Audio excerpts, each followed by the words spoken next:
Okay, we're going inside for the tour, starting our tour. We are starting the tour. All right, hello everyone. We are here for the 1 p.m. tour. I'm just going to get started shortly. Please feel free to take any photos or videos you like throughout the entire tour. And also, too, if you have any questions, I love questions. I'll do my very best to answer them to the best of my ability. All right, so before we begin, I just want to get a sense of where we're all coming from today. Are any of us local to Victoria? Any local? Yeah? First time here? Amazing, welcome.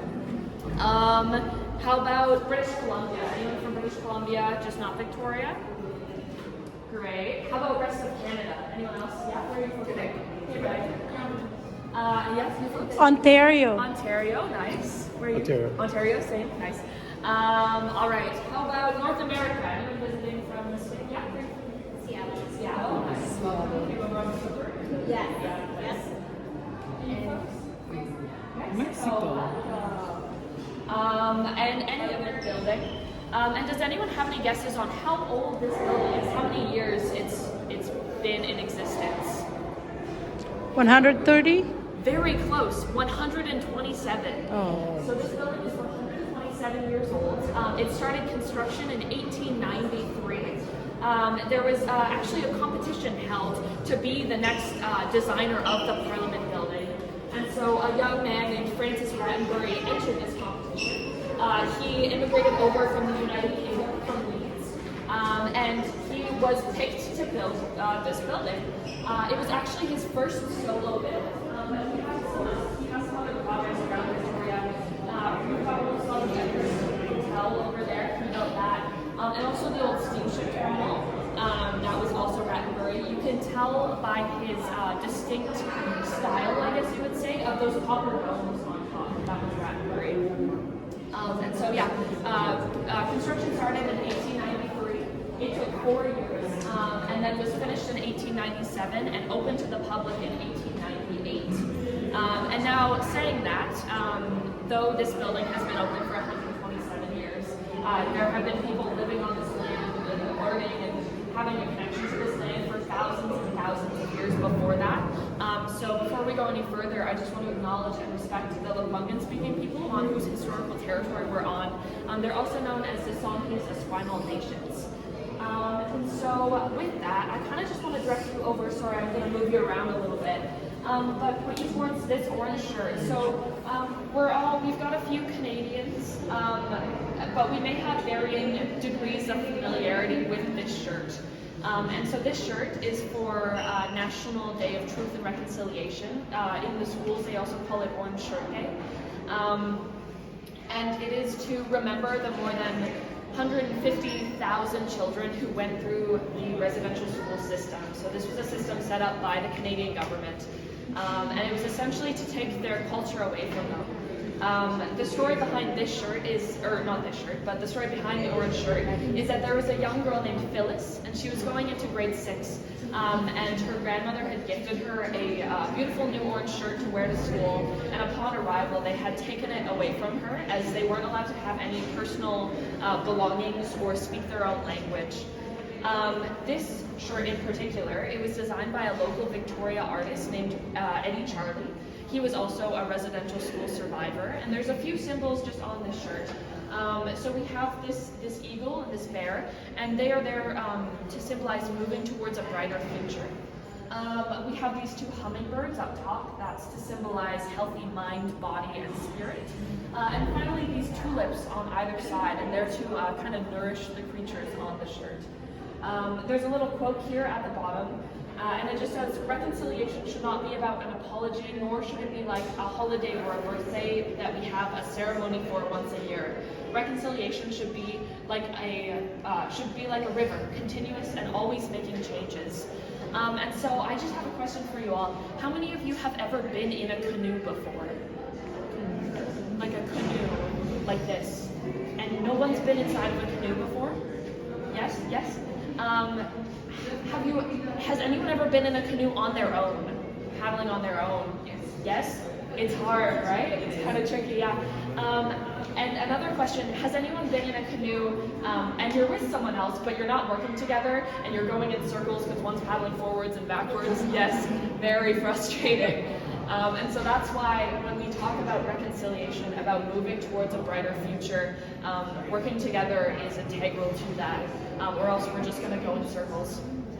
And so with that, if you folks would like, we're just going to it was carved 15 years ago by our very first Indigenous Lieutenant Governor. And so you might not be familiar with that term, Lieutenant Governor. Essentially, they are our representative of the crown, of the king, because King Charles isn't over here every other day, and so we have those representatives.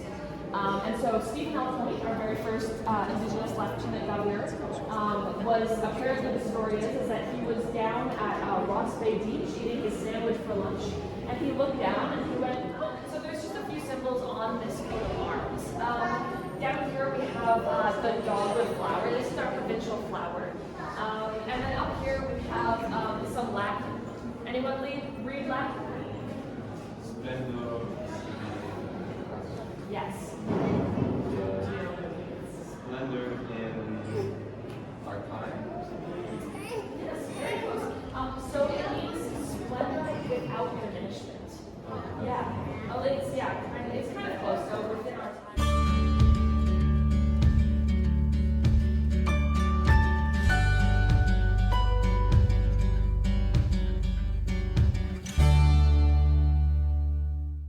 Splendors. What does it mean again? Splendor without diminishing. Ah, without diminishing.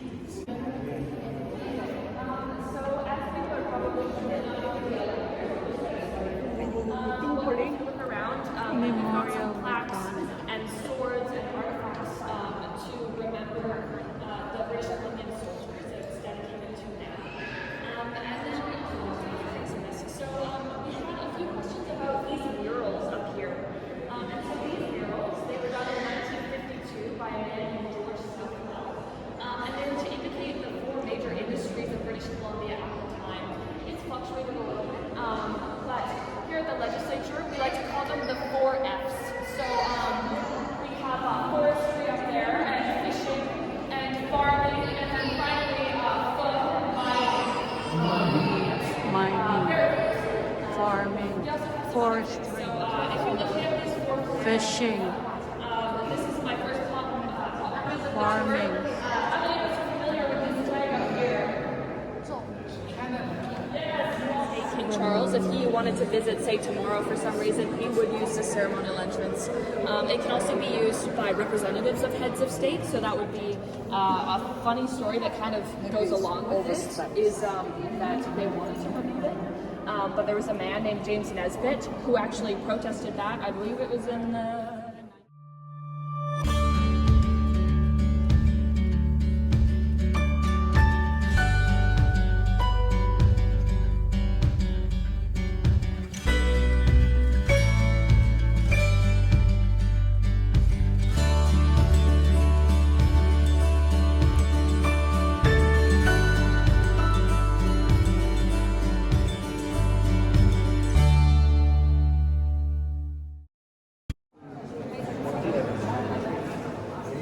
All the gold. All the gold.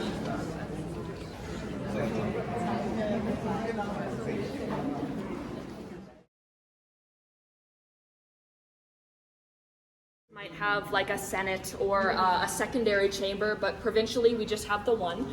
And some of you might be a little confused on what actually goes on in this chamber. What are they doing for 6 months out of the year sat in these desks? And I've boiled it down very simply to 3 letters. So if you'll amuse me, can everyone repeat after me? LFS. LFS. Thank you. So that L stands for legislation.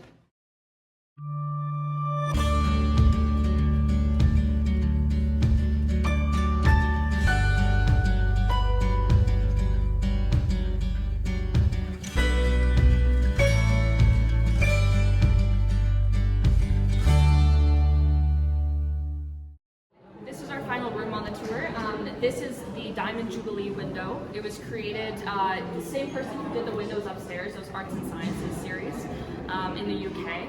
And it was to celebrate Queen Victoria's 60th year of reign. A funny story about this window is that it was created in 1893, shipped over, meant to be installed behind the speaker's chair. But during the construction, they wanted to keep it safe, and so they put it down in the basement. And then they forgot about it for about 70 years. Yeah. So they did rediscover it eventually during those, they did a bunch of renovations in the 1970s and 80s, and that's when this window was rediscovered and put up for display. You can tell it was meant to be here specifically just because of that curved arch on the top.